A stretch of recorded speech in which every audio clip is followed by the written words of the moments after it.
Johannesburg Water has announced a collaborative effort, we're told, with the National Treasury and the Water and Sanitation Department to tackle the ongoing water challenges in the city. This partnership is aimed at enhancing infrastructure maintenance and securing additional funding in order to improve services across Johannesburg. Meanwhile, the utility has also announced temporary restrictions, including the throttling of supply, affecting multiple reservoirs and towers. Johannesburg Water's spokesperson is Nondumiso Mabuza, who joins us now via our video link for more. Nondumiso, great to have you on the SABC. Thank you so much indeed for making time to speak to us. I mean, we really are spoiled for choice when it comes to honing in on any one issue that affects the provision of water. But I know leakages, for example, non-revenue water as it's called, have been a major concern. To what extent is this collaborative effort aimed at addressing that?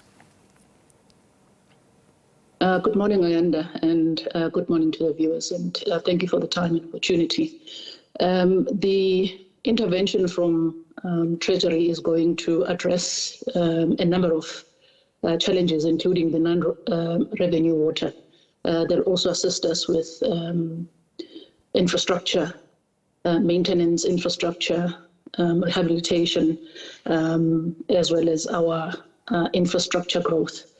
The intervention is informed by the increase, obviously, of our non-revenue water, also the increase in our frequency of water mains bursts, and the 28% reduction in our storage capacity across all systems, as well as our decline in revenue collection from 90 and above to 75%. Right. In my mind, there should already be a way to address some of these issues within Joburg Water itself, at least if it's going to operate sustainably. What's your response to people who are concerned that there might be a doubling up of tasks, if you like, or a redundancy by having a separate, shall I call it, platform that's going to be solving these issues when, frankly, Joburg Water should have the capacity inward anyway to address these problems? We do have capacity, however, it is limited from a finance perspective. Our budgeting for infrastructure is quite limited. Annually, we're sitting at 1 billion. For us to be able to maintain, rehabilitate, and grow, we need a minimum of 3 billion, which is where Treasury is going to assist. And I think you might be aware also that we do not collect revenue, the city does. And Treasury is going to assist with ensuring that the entity collects and is able to ensure how it prioritizes infrastructure, maintenance, and growth.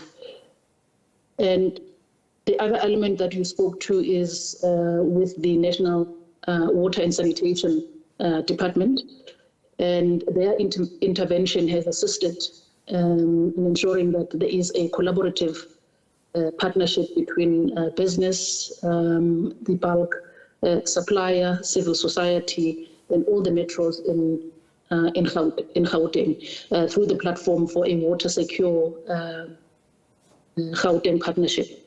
The partnership is going to enable all the metros to amplify consumer education as well as awareness. There are different forums within this platform. One is that of technical, which is led by the Department of Water and Sanitation. There's one that is convened by the World Bank, and there is a joint operations forum as well that is led by Red Water, the bulk supplier. And there's also a dashboard which is led by or convened by the World Bank. This is where we share information on water and sanitation related information, and we try and simplify it for your ordinary resident. Speaking about simplifying things, are you able to explain to us, perhaps even with a practical example, of how National Treasury can help Johannesburg Water collect money from its customers? We've got a turnaround strategy that was approved by Council, and that would include us managing the value chain as far as customers are concerned. That function sits currently with group finance at the city. If we have management of the customer value chain, we would be able, through Treasury, to collect and prioritize, as I've indicated before, as far as where the funds are allocated. So currently the city collects rates and taxes. They collect for, services like waste, including our services on our behalf. Okay.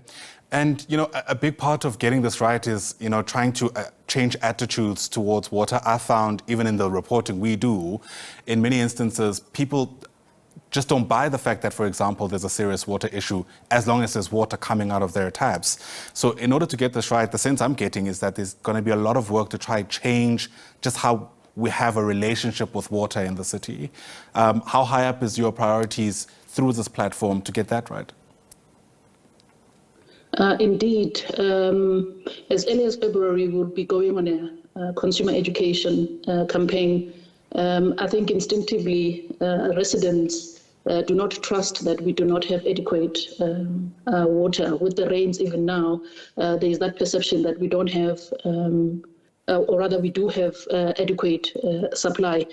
We do not, and we do request residents to assist us in conserving this scarce resource, and we're hoping our messaging will enlighten and perhaps broaden the scope as to what it is that we're dealing with as far as water consumption is concerned, some of the challenges that we're experiencing around water losses, whether being it on our infrastructure or through illegal connections, through theft, and through other challenges as well from our end. Yeah. Speaking about that kind of criminality, in fact, that was my next question, whether there's any kind of strategy to respond specifically to that. I mean, you speak about illegal connections, but we've also seen last year, for example, Johannesburg Water officials having quite a bit of a hostile reception in certain communities when they try to carry out some of these operations. What's the strategy to combat that, for example? We have partnered with law enforcement agencies. As you've noted, we have not been received very well by communities. And with that, we will be able to intensify some of our programs to disconnect all illegal connections, particularly in areas where we have experienced huge losses. This is not just limited to those areas, but everywhere else across the city. Being it business and your ordinary households. And we do request communities to please work with us and enable our resources to come through and disconnect where there are illegal connections, as well as report those illegal connections to the city. Sure.